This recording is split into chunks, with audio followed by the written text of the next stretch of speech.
எதிர்காலத்திற்கான மறுபெயரே போராட்டம். இன்று மனதில் தோன்றும் ஆசை நிறைவேறவில்லை என்றால் இதயம் அது எப்போது கிடைக்கும் என்று போராடும்.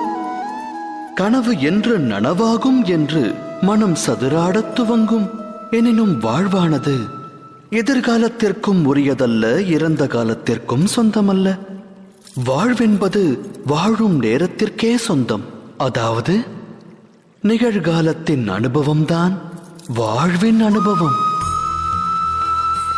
மனித இனம் இதை அறிந்திருந்தும் சத்தியத்தை ஏற்க மனம் மறுக்கிறது.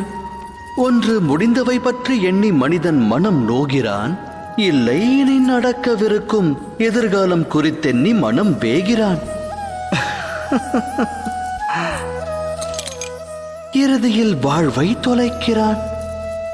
ஒன்றை உணர்ந்தால் நன்மை விளையும். நடக்கவிருப்பதை கணிக்க இயலாது, நடக்கப் போவதை உருவாக்கவும் முடியாது.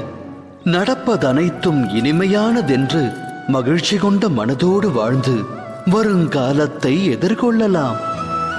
நிகழ்வது முன்னரே நமக்கு தெரிந்தால் பின் வாழ்வில் சுவாரஸ்யம் ஏது? சிந்தித்து செயலாற்றுங்கள்.